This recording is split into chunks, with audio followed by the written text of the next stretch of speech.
राधे राधे दोस्तों, आपका हार्दिक स्वागत है हमारे भक्ति प्रेम रस चैनल पर। जय माता दी। आज से शारदीय नवरात्रि की शुरुआत हो चुकी है। इस पावन अवसर पर माँ दुर्गा के पहले रूप माता शैलपुत्री की पूजा की जाती है।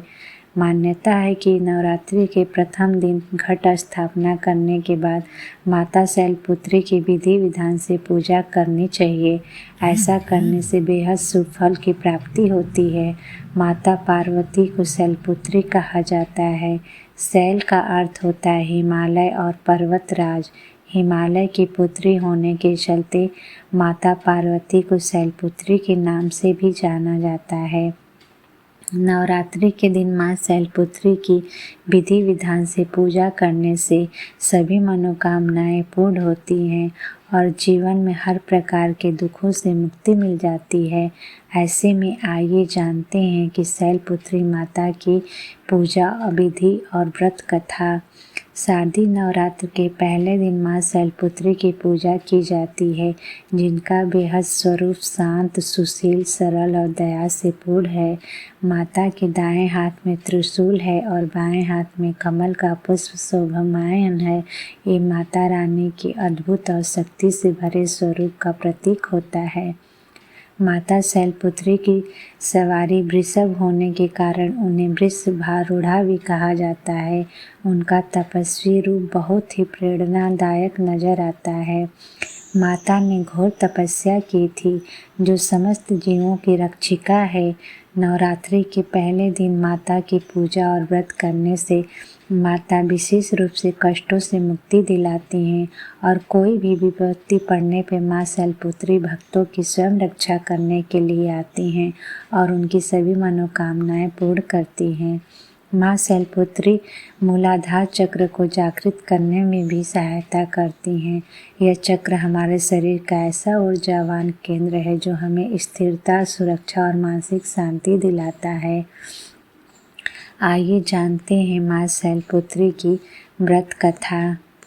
देवी सती प्रजापति दक्ष की पुत्री थी। एक बार दक्ष ने बहुत बड़े यज्ञ का आयोजन किया था। इसमें सभी देवी देवताओं को दक्ष द्वारा आमंत्रित किया गया था, लेकिन उन्होंने अपनी बेटी सती और उनके पति भगवान शिव को आमंत्रण ही नहीं भेजा था। लेकिन देवी सती को यज्ञ में भाग लेने की तीव्र इच्छा थी।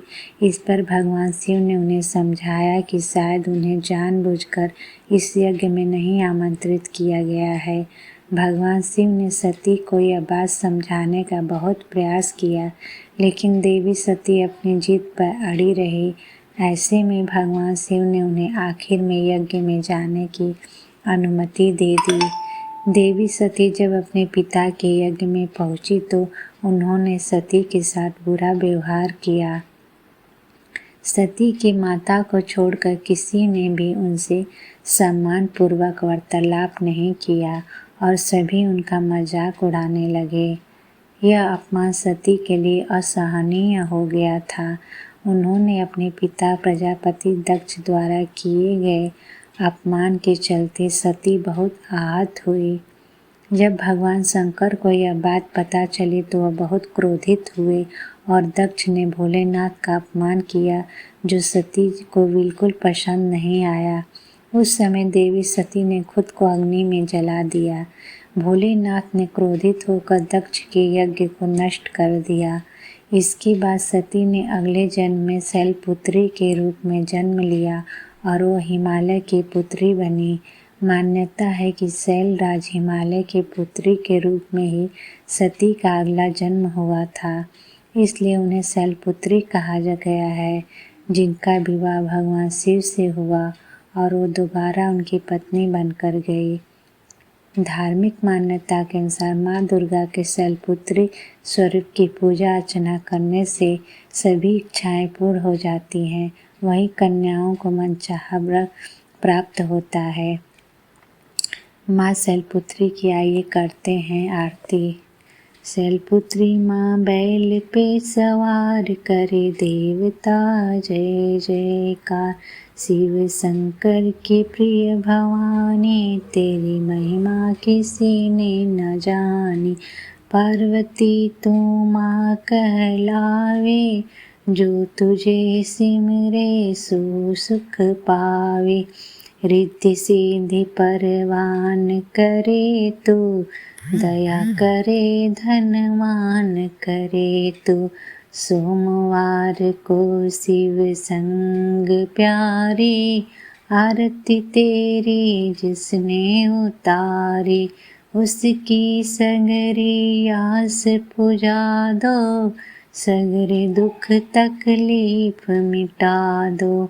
घी का सुंदर दीप जला के, गोला घरी का भोग लगा के। श्रद्धा भाव से मंत्र गाए, प्रेम सहित फिर शीस झुकाए। जय गिरिराज किशोरी अम्बे, शिवमुख चंद्र चकोरी अम्बे। मनोकामना पूर्ण कर दो, भक्त सदा सुख संपत्ति भर दो। जोर से बोलो जय माता दी, सारे बोलो जय माता दी।